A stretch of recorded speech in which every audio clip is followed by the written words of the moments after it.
മുല്ലപ്പെരിയാർ അണക്കെട്ടിലെ ജലനിരപ്പ് 142 അടിയായിട്ടും ജനങ്ങളുടെ സുരക്ഷയ്ക്ക് ആവശ്യമായ മുൻകരുതലുകൾ നടത്താൻ അധികൃതർക്ക് കഴിഞ്ഞില്ല. അണക്കെട്ട് ഏത് നിമിഷവും തുറന്നുവിടാവുന്ന സാഹചര്യമുണ്ടായിട്ടും വഴിവിളക്കുകൾ പോലും സ്ഥാപിച്ചിട്ടില്ല. അടിസ്ഥാന സൗകര്യങ്ങൾ ഒരുക്കാത്തതിനാൽ ദുരിതാശ്വാസ ക്യാമ്പിലേക്ക് മാറാൻ തീരദേശവാസികൾ തയ്യാറായിട്ടില്ല. കേരളത്തെ സംബന്ധിച്ചിടത്തോളം നടത്തേണ്ട അല്ലെങ്കിൽ ഡിസാസ്റ്റർ മാനേജ്മെന്റുമായി ബന്ധപ്പെട്ടുകൊണ്ട് ചെയ്യേണ്ട മുഴുവൻ ജോലികളും വളരെ കാലയെക്കുട്ടി തന്നെ അവിടെ നിർവഹിച്ചിട്ടുണ്ട് എന്ന കാര്യം കൂടി പ്രത്യേകം പറയാൻ ആഗ്രഹിക്കുകയാണ്. അടിയന്തര സാഹചര്യം നേരിടാൻ സജ്ജമാണെന്നാണ് സർക്കാർ പറയുന്നത്. അത് എത്രത്തോളം സത്യമാണെന്നറിയാൻ വള്ളക്കടവിൽ നിന്നുള്ള ഈ സ്ട്രീറ്റ് ലൈറ്റ് കണ്ടാൽ മതി. 7 വില്ലേജുകളിലെ 480ഓളം കുടുംബങ്ങളെയാണ് മാറ്റിപ്പാർപ്പിക്കാൻ സർക്കാർ തീരുമാനിച്ചത്. അതേസമയം വേണ്ടത്ര മുന്നൊരുക്കങ്ങൾ നടത്താൻ ഉദ്യോഗസ്ഥർക്കായില്ല.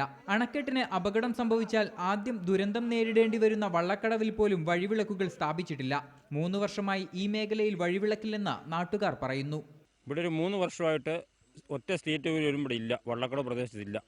ഇവിടെ കറണ്ടും വല്ലപ്പോഴും രാത്രിയിലൊക്കെ പൊയ്ക്കൊണ്ടിരിക്കുക. മറ്റു പ്രദേശങ്ങളിലെ സ്ഥിതിയും വ്യത്യസ്തമല്ല. ആരും ഒരു അന്വേഷണത്തിനും വന്നിട്ടില്ല. ഞങ്ങൾക്ക് ഒരു നിവൃത്തിയില്ല ഇവിടെ ജീവിക്കാൻ. ഞങ്ങളുടെ കുഞ്ഞുങ്ങളെ പിടിച്ച് രാത്രിയിലെല്ലാം ഞങ്ങൾ കുഞ്ഞുങ്ങളെ കൊണ്ടിരിക്കുക. പെരിയാറിലെ തീരദേശവാസികൾക്കായി 13 ദുരിതാശ്വാസ കേന്ദ്രങ്ങളാണ് ജില്ലാ ഭരണകൂടം ഒരുക്കിയത്. എന്നാൽ ഒരിടത്തു പോലും അടിസ്ഥാന സൗകര്യങ്ങൾ ഒരുക്കാൻ കഴിഞ്ഞില്ല. ഇതേ തുടർന്ന് ദുരിതാശ്വാസ ക്യാമ്പിലേക്ക് മാറാൻ തീരദേശവാസികൾ തയ്യാറായില്ല.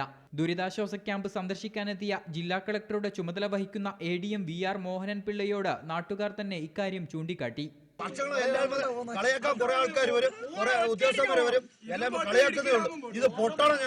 ഇതിനിടെ അടിയന്തര സാഹചര്യം കണക്കിലെടുത്ത 2 കമ്പനി ദുരന്ത നിവാരണ സേനയെ സർക്കാർ ജില്ലയിലേക്ക് അയച്ചിട്ടുണ്ട്. മുല്ലപ്പെരിയാറിൽ നിന്നും ക്യാമറമാൻ എബിൻ സാബുവിനൊപ്പം സനൽ ഫിലിപ്പ്, റിപ്പോർട്ടർ.